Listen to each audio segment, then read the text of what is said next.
Oi pessoal, tudo bem com vocês? Meu nome é Juliana Fiorese, sejam todos bem-vindos ao meu canal e hoje começa oficialmente a nossa leitura coletiva dos Miseráveis.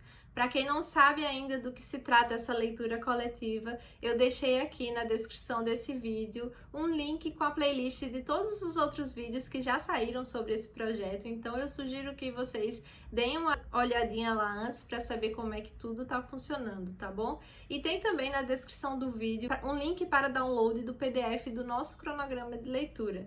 E nesse cronograma tem todas as datas e os capítulos que nós leremos dia a dia até terminar esse projeto.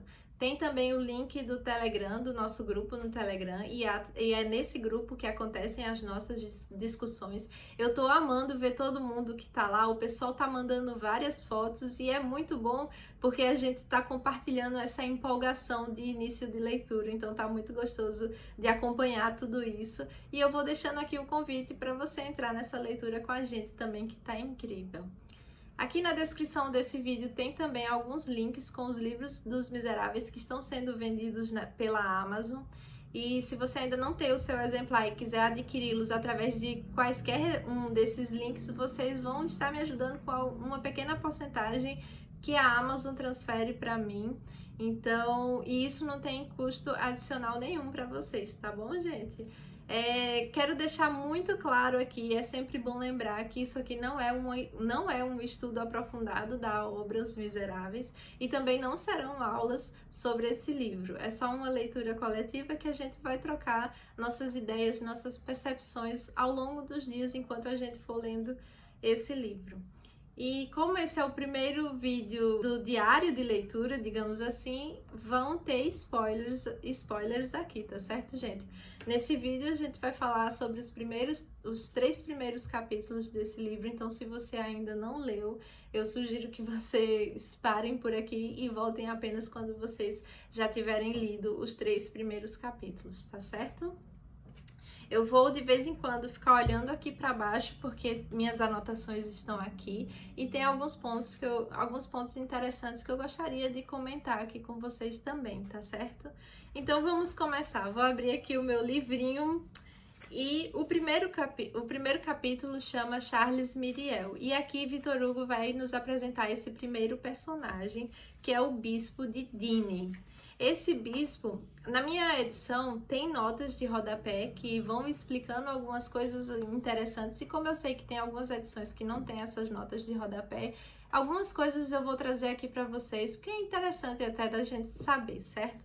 Então, o bispo de Digne, que chama Charles François Bienvenu Myriel, ele foi inspirado em uma pessoa real. Ele foi inspirado em um outro bispo que existiu mesmo, lá em Digne, e o nome dele era Charles François Melchior Bienvenu Mioli. Gente, a minha pronúncia em francês é horrível, então eu vou pedindo desculpas, mas a comunicação vai dar certo. Vocês vão me perdoar por isso, mas vocês vão entender de quem se trata, tá bom?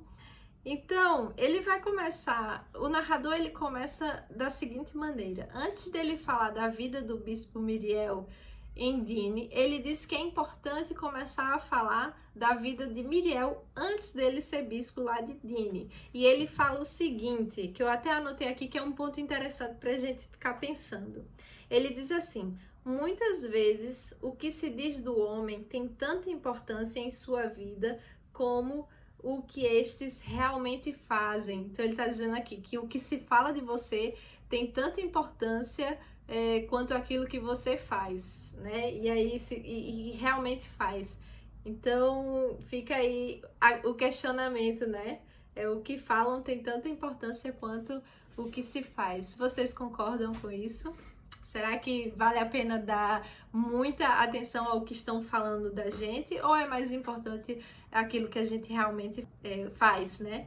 E aí ele começa falando que o Charles Myriel, ele era filho de um burguês e o pai dele, como ele queria muito que o filho herdasse o seu posto, e para isso ele casou o Myriel muito cedo. Ele era um rapazinho ainda, tinha uns 19, 20 anos, e diz aqui que ele era muito bonito, galanteador e vivia numa vida mundana. E o que é interessante para mostrar aqui para vocês, que tem nas notas de rodapé aqui no livro, é que quando a família do bispo, que existiu mesmo, leu essa parte da vida mundana de Charles e Myriel, eles ficaram com muita raiva, criticaram muito o Victor Hugo por conta disso, mas continua aqui na nota de rodapé dizendo que um autor nem sempre se inspira unicamente em uma pessoa exclusiva. Então, a parte da bondade, ele se inspirou nesse bispo que Charles François Melchior Bienvenu Mioli, ele se inspirou nele, mas a parte dessa vida mundana, ele se inspirou em um outro bispo, que era o bispo de Genebra, que se chamava São Francisco de Sales, e ele diz aqui que ele recebeu essa bondade com o tempo, então ele tinha uma vida mais mundana. Eu achei engraçado esse fato da família do bispo ir lá para Victor Hugo e falar: ei, o que é que você tá falando aqui? O Charles Myriel não teve essa vida mundana que você tá falando aí, não. Então eu achei interessante que eles ficaram chateadinhos com isso. Realmente, né, gente? No, God, please, no! No! Então acontece a Revolução Francesa. E aí as famílias aristocratas, elas se distanciam, vão cada um para o seu lado, e Charles Myriel, aqui da nossa história, ele vai para a Itália e fica lá um longo tempo. Nesse meio tempo, a sua esposa morreu e ele não teve filhos. E aí depois de um tempo ele volta para a França, e quando ele volta ele já é padre. E ninguém sabe o que aconteceu com ele durante esse tempo que ele virou padre, né, e voltou para a França. E aí, certa vez ele tinha alguns problemas para resolver lá em Paris, então ele saiu de Digne e foi para Paris para resolver esses problemas, e ele foi falar com o cardeal Fesch. Esse cardeal Fesch, ele era tio de Napoleão, e no dia que o Myriel estava lá, ele deu de cara com quem? Com Napoleão Bonaparte. E eu achei muito engraçado esse encontro deles, que diz assim, Napoleão percebe que o Myriel tá olhando muito para ele, e ele resolve perguntar: quem é aquele cara que tá me encarando tanto? Aí ele responde assim: Senhor, disse o senhor Myriel, vós vedes um pobre homem, eu, porém, contemplo um grande homem. Ambos temos de que aproveitar. Eu achei isso tão interessante. Você tá vendo um pobre homem e eu estou vendo um homem grande. Então nós dois temos que sair ganhando dessa e temos que aproveitar essa situação que é tão, como é que se diz? Inusitada, digamos assim, para ambas as partes. E aí Napoleão gosta tanto disso que ele falou que quando é de noite ele chama o cardeal e diz: vem cá, pode nomear aquele Myriel como bispo de Digne. E assim é que ele ganha a nomeação, né? Para a diocese de Digne. Aí eu até coloquei aqui ponto interessante que tem inclusive na introdução desse vídeo, né? Que ele vai falar da coisa do olhar, né? Que você, naquela época dos reis, era bom estar à vista do rei, porque assim, quando você era visto pelo rei, você tinha alguns benefícios. Não sei se foi isso, porque Napoleão não era rei, mas de qualquer maneira ele chegou lá, estava na vista de Napoleão, trocou uma palavra ali com ele, Napoleão gostou e nomeou ele como bispo, né? Ou então isso seria uma afronta a Napoleão, que contratava as pessoas assim só porque elas foram agradáveis, sem nem conhecer, né? Então fica aí a dúvida também, que eu fiquei me perguntando enquanto eu lia isso. E aí ele vai contar sobre o pessoal da aldeia, da cidadezinha lá de Digne, né? Que era uma cidade pequena, e tem uma frase que eu achei engraçada, que ele diz assim: uma cidade pequena onde há muitas bocas que falam e poucas cabeças que pensam. Só que o narrador, ele tá falando também, né? Ele começa a fofocar assim da vida anterior dos Charles Myriel. Mas aí ele diz que com o tempo, o pessoal vai acabar parando ali de falar e de tentar entender o que acontecia na vida de Charles Myriel antes dele ser o bispo de Digne. Ele fala mais aqui nesse primeiro capítulo que o bispo ele mora com a sua irmã, que é Baptistine, e com a criada deles, né, que é a senhora Magloire. E aí a gente chega no final do primeiro capítulo.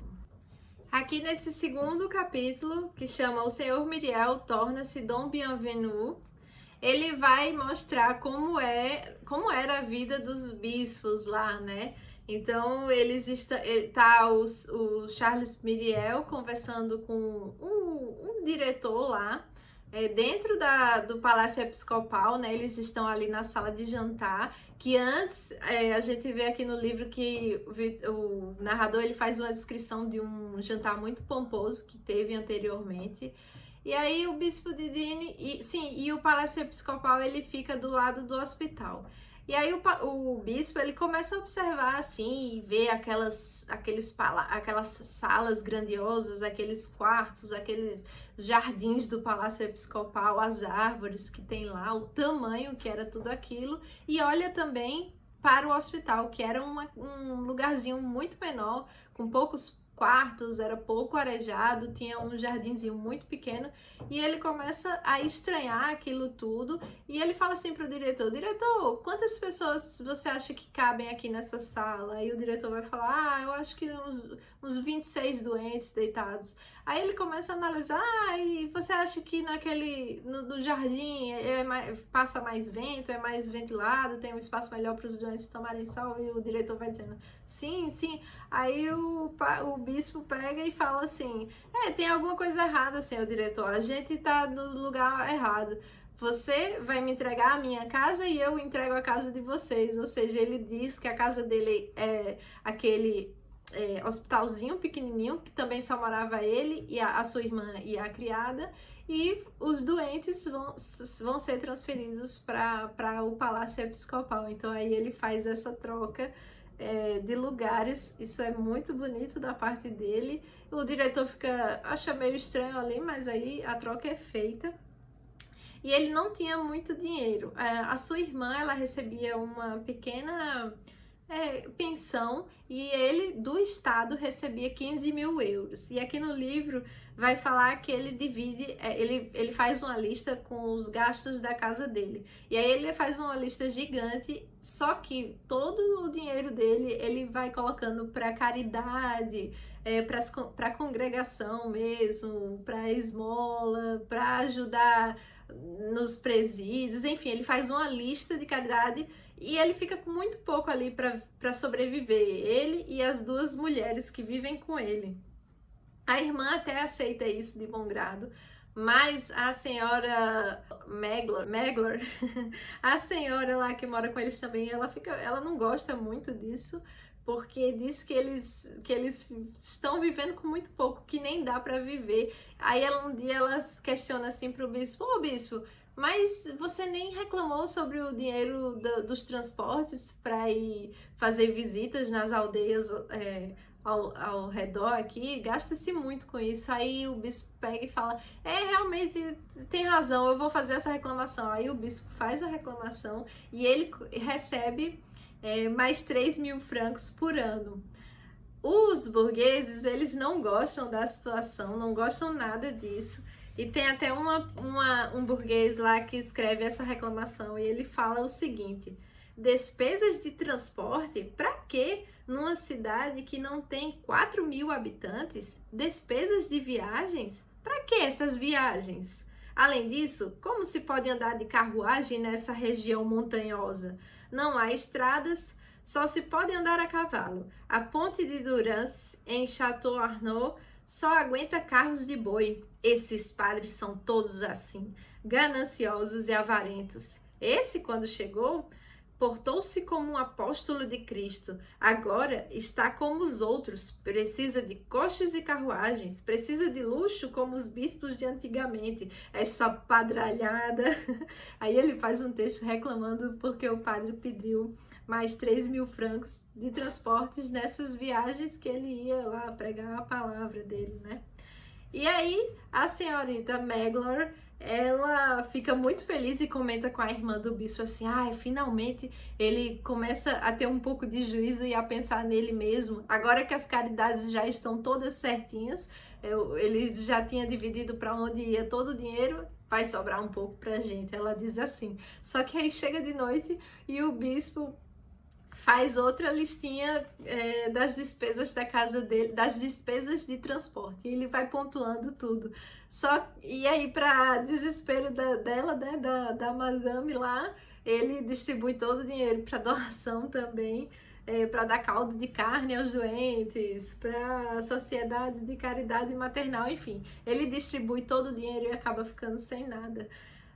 E aí vai falar também que muitas pessoas batiam na porta do bispo, tanto os ricos que faziam doações para ele, quanto os pobres que iam lá pedir esmola e ele sempre dava. Então era como se ele fosse o tesoureiro da cidade.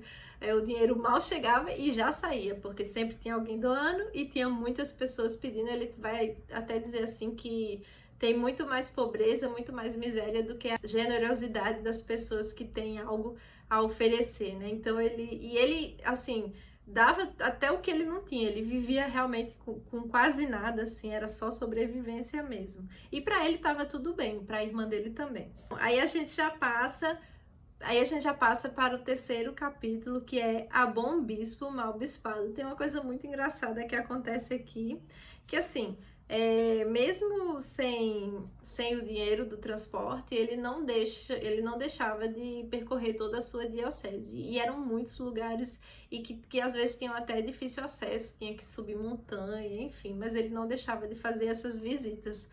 E tem uma parte muito engraçada que ele vai chegando na cidade de jumento, e aí o magistrado lá da cidade, quando recebe ele, fica meio espantado assim, porque tá vendo o bispo de Digne chegar naquela cidade daquele jeito, né, no lombo do jumento, e as pessoas da cidade também começam a rir dele, e ele é tão inocente que ele diz o seguinte: Senhor magistrado, disse o bispo, senhores, compreendo bem o que os escandaliza. Acham que é muita soberba para um pobre padre vir a cavalo no animal de que Jesus Cristo se servia. Eu lhes asseguro, porém, que não o fiz por vaidade, mas por necessidade. O pessoal já estava achando muito engraçado, porque ele poderia ter chegado lá de outras maneiras, né? Numa charrete, num cavalo até, mas ele chegou lá de jumento e ele disse: eu sei que vocês estão achando que isso é muito para mim, mas me perdoem, isso não foi por vaidade, foi apenas por necessidade. E aí ele ia de cidade em cidade, né? E ele gostava muito de fazer uma conversa mesmo com os moradores da cidade.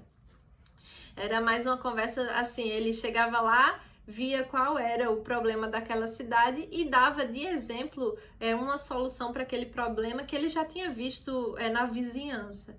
Por exemplo, se tinha uma cidade que era muito pobre, que não tinha nem como pagar os professores para ensinarem as pessoas, ele dizia: mas naquela cidade tal, as pessoas que sabiam um pouco mais ficavam se revezando e elas mesmas iam ensinando os moradores da cidade, iam se revezando para passar o ensinamento para eles. E até ele fala uma frase que eu marquei aqui, que é muito simples a frase, mas que é muito boa, porque olha, ele fala: mas como é vergonhoso ser ignorante. É pequena a frase, mas é interessante, né? E ele vai falar justamente sobre isso, de ter professores ou pessoas que passem esse ensinamento, e quando não se tem isso, como é vergonhoso ser ignorante. Então é isso, pessoal, por enquanto, estes foram os capítulos da nossa primeira meta da leitura coletiva. Espero que vocês tenham gostado. Me contem aqui nos comentários o que vocês estão achando desse comecinho. Eu acho muito simples a escrita de Victor Hugo, com muita facilidade que a gente consegue ler essas páginas. E é isso, me contem aqui, tem alguma frase que vocês gostaram, que muito chamou a atenção de vocês? Deixem aqui nos comentários que eu vou adorar ler. E quero também saber a percepção de vocês com esse primeiro contato de leitura, tá bom?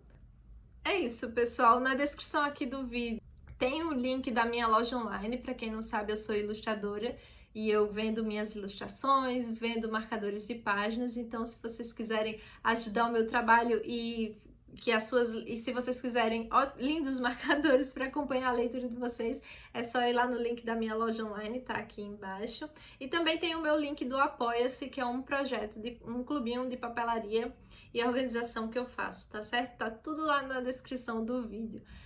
Vou ficando por aqui, desejo uma ótima leitura a todos e assim que tiver mais momentos importantes do nosso livro, eu venho aqui com outro diário de leitura. Muito obrigada e sintam-se todos convidados a participar também desse projeto, tá certo?